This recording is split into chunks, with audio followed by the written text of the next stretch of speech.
First ஒரு square sheet எடுத்துக்கோங்க. அதை ஷால் பேஸுக்கு மடிச்சுக்கணும்.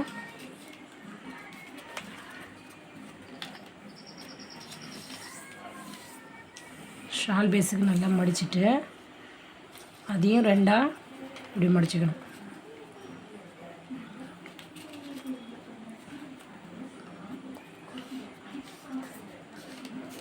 மடிச்சுட்டு ஓப்பன் பண்ணி பார்த்திங்கன்னா நடுவில் ஒரு கோடு தெரியும்.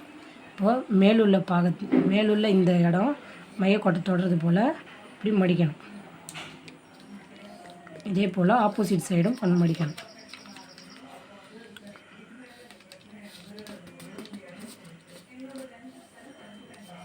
இதுக்கு பேர் ஹெல்மெட் பேஸ். இதே போல் 3 ஷீட்டில் செய்துக்கணும். நான் ஆல்ரெடி செய்து வச்சுருக்கேன்.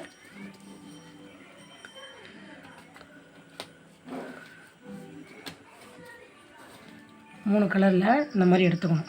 இப்போது ஃபஸ்ட்டு ஒன்று எடுத்து இந்த காது மாதிரி இருக்க பகுதி ரெண்டுத்தையும் ஒன்றா சேர்த்து பிடிச்சிட்டு இப்படி வச்சுக்கணும். இப்படி பிடிச்சிக்கணும். நெக்ஸ்ட்டு ஒன்று எடுக்கும்போது காது உள்ள பகுதி கீழ் பக்கமாகவும் முக்கோணம் போல் இருக்க பகுதி மேல் பக்கமாகவும் வரணும். இப்போ என்ன பண்ணணும், கீழே உள்ள அந்த காது பகுதி இந்த 2 பேப்பருக்கும் இடையில் சொருகணும். அதே போல் இந்த காது பகுதியை இந்த பகுதிக்கு நடுவில் சொருகணும்.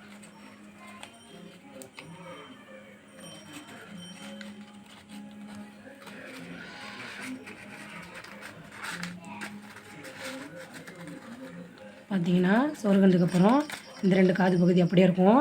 இந்த வெட்டுப்படாத ஒரு பகுதி அப்படியே இருக்கும்.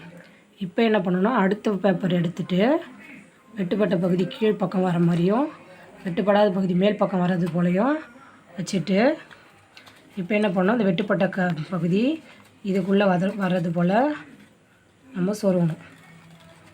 இதில் ஒரு பகுதியும்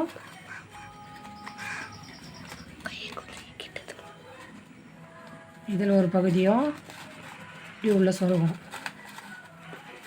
சொருகிட்டு இந்த பக்கம் திருப்பி பார்த்திங்கன்னா வெட்டுப்பட்ட 2 பகுதி இருக்கும், வெட்டுப்படாத ஒரு பகுதி இருக்கும். இதையும் என்ன பண்ணணும், ஒன்று ஒன்றா இந்த பக்கம் ஒன்றும் இந்த பகுதியில் ஒன்றும் இருக்கும்.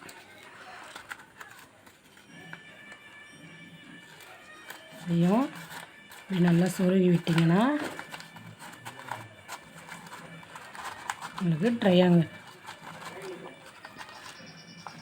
உங்களுக்கு முக்கோண வடிவம் கிடச்சிரும். எந்த சைடு காய்ச்சி பார்த்தாலும் முக்கோணம் பர்ஃபெக்டாக தெரியும்.